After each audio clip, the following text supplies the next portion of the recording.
Today I'm going to be focusing on the sociological aspects and subliminal messages in the advertising in Fitness Magazine. To begin, Fitness Magazine focuses on three target main demographics. One is it targets women. All the women that are interviewed, all the women that are showed, all the topics that are touched on are all directly for women, though some men may find the magazine helpful for the exercise or diet related information. The magazine is targeted towards women. Two, the magazine is targeted towards the middle to upper classes socioeconomically. People in the lower classes may not necessarily be able to afford to work out or spend extra money on workout clothes or improving their physical appearance, so it targets people who are in the higher spectrum of that. And third, it targets the interest group of people who like to exercise and either care about health or how they look, which is a common interest. So, the first advertisement that I'm going to focus on in this magazine is this one. Now, this advertisement is an example of several different sociological perspectives, but the first and main one is that it's an example of stereotyping. So it takes the target audience, women, which all these lips are women. This product is made for women. It's also made for people in the upper to middle class. You know, people who are very, very poor are not going to be spending excess money on unnecessary lip products.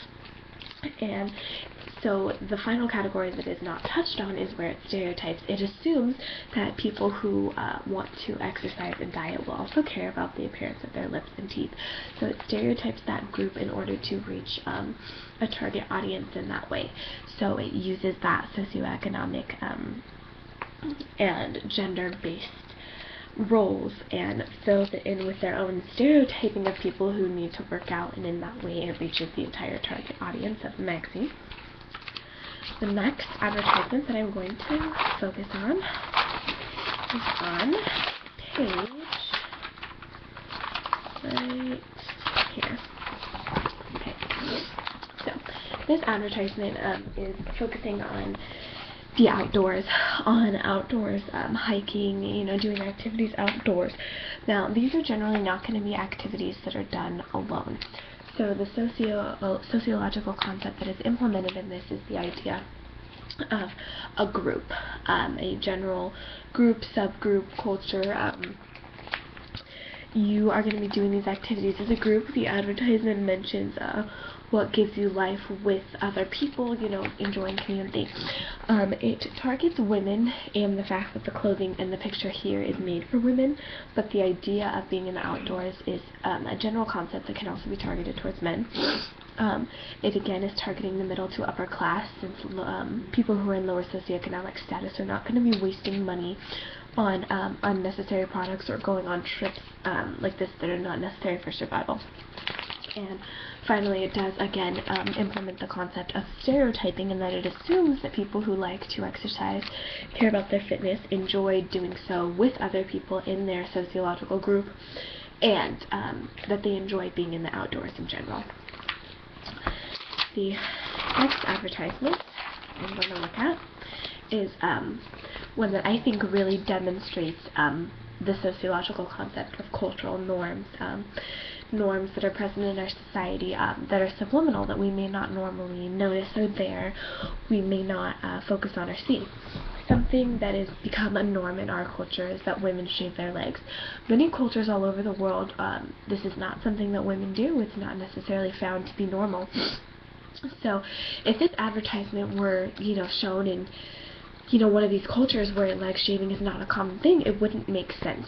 So the people who created this advertisement are basing it off of the fact that women shaving their legs is a cultural, socially acceptable norm in their social group.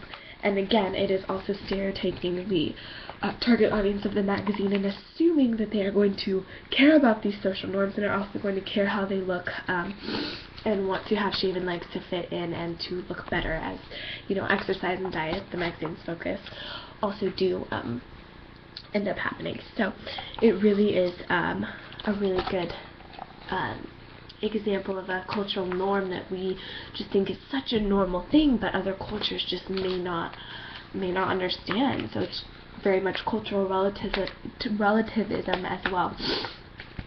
So it also, again, is targeting women, obviously, in the target audience, because most men don't shave their legs.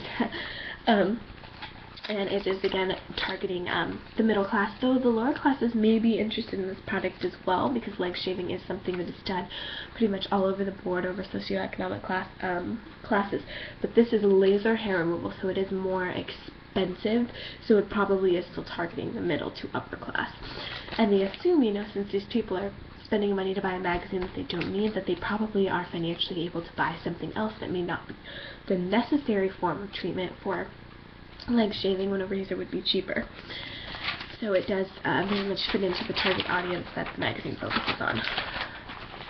The fourth article in socioeconomic concept that I'm going to focus on, this is an article, let's see if you can see it, it's for NuvaRing.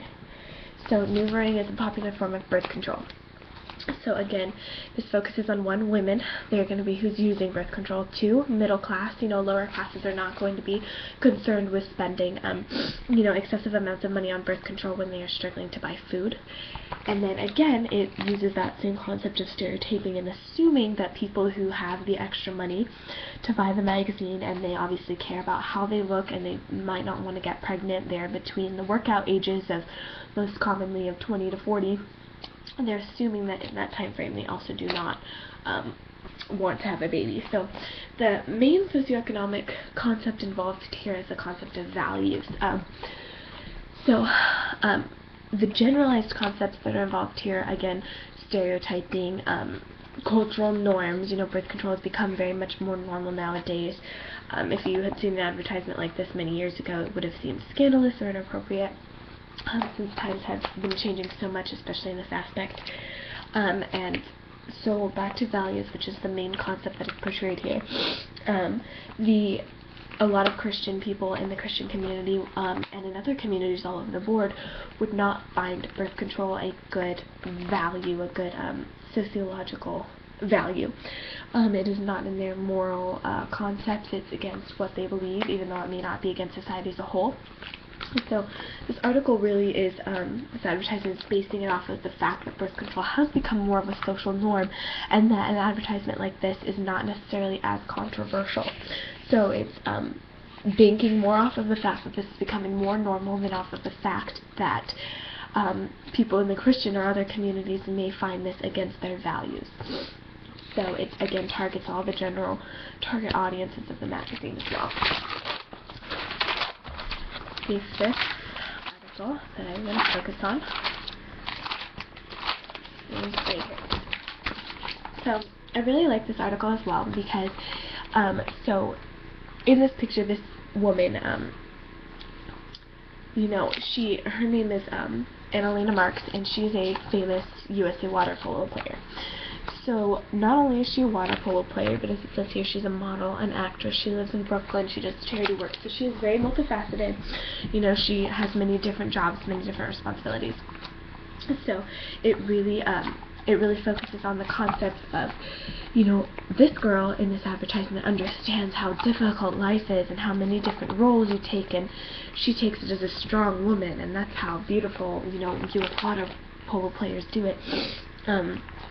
And it really identifies the concept of role strain and the issues that people may have where there are contradictory rules or requirements when in different roles. So for this example, for water polo, Miss Marks needs to be fit and tough. Water polo supports, a smaller body, a smaller thinned out chest. But in order for her to be a model and actress, the model and acting industry, yes, they support being muscular, but in a more feminine way, in a more aesthetic way, instead of a purpose-serving way in which water polo would portray it. So, it's very conflicting. Water polo, you want a smaller, thinner chest, and in modeling and acting, larger breasts, makeup, having a more feminine figure as opposed to a more strong, manly figure is going to be preferred. So it really does iterate the concept of role conflict and role strain, It is marketed as, being something that women can relate to. They may find, if, for example, being a mom, you want to dress comfortably, but being a wife, you want to dress, attractively to your husband. So it can just focus on the different role strains, and it appeals to, one, again, women, because she is a woman, and they focus on, women's roles in this advertisement. And two, if you're going to be working out, playing water polo, being a model, actress, anything like that, you're going to be in the upper middle class. And then again, since the magazine does focus on people in the economic group that do exercise, she exercises, so it falls into that very well. Again, so Fitness Magazine is pretty stereotypical in the way that it advertises and whom it advertises to. Women, the socioeconomic upper middle class, and people who like to exercise. So that is a sociological viewpoint review of Fitness Magazine.